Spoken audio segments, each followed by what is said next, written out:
સુરેન્દ્રનગરમાં સાઉથની ફિલ્મ જેવું કૌભાંડ કરવામાં આવ્યું છે। તાજેતરમાં જ ધાંગધ્રાના મેથાણ ગામે ખાનગી કંપની દ્વારા કરોડો રૂપિયાનું છેતરપિંડી કૌભાંડ બહાર આવ્યું હતું।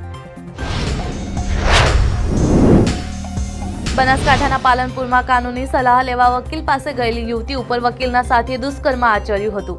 આ દુષ્કર્મની ઘટનામાં 2 મહિલાઓએ પણ મદદગીરી કરતા કુલ 5 સામે ગુનો દાખલ કરવામાં આવ્યો હતો।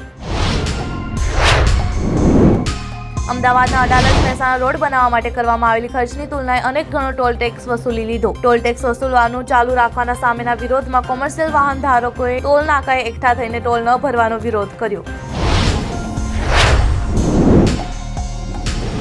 ઉત્તર પ્રદેશ પીલીભીતમાં પંજાબ અને ઉત્તર પ્રદેશ પોલીસે એક અથડામણમાં ખાલિસ્તાની કમાન્ડો ફોર્સના 3 આતંકવાદીઓને ઠાર માર્યા છે। માર્યા ગયેલા આતંકવાદીઓ પાસેથી મોટી માત્રામાં હથિયારો મળી આવ્યા છે। પ્રખ્યાત સોશિયલ મીડિયા સેન્સેશન અને ઇન્ફ્લુએન્સર દીપક પંગેનીનું કેન્સર સામે તેમના જીવનની લડાઈ હારી ગયા છે। પંગેનીનું 19 ડિસેમ્બરે અવસાન થયું હતું। તેમના અંતિમ સંસ્કારનો એક વિડીયો સોશિયલ મીડિયા પર વાયરલ થઈ રહ્યો છે।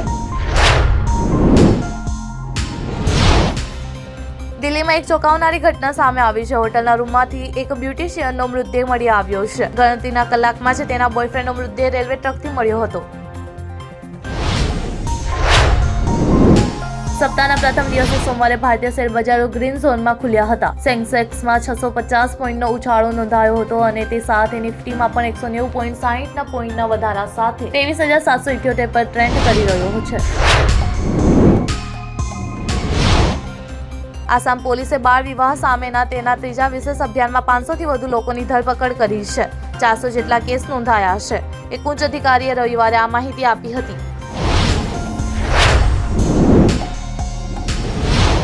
હરમનપ્રીતે માત્ર 23 બોલમાં 34 રન બનાવ્યા છે, જેમાં 3 ચોગ્ગા અને 1 છગ્ગાનો સમાવેશ થાય છે।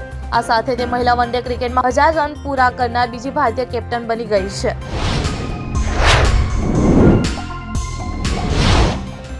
સતત 20 વર્ષ સુધી ટીવી પર CID દ્વારા લોકોનું મનોરંજન કર્યું છે। હવે તે આ શોની બીજી સિઝન લઈને આવ્યા છે। CID સિઝન 2 21 ડિસેમ્બરથી શરૂ થઈ ગઈ છે।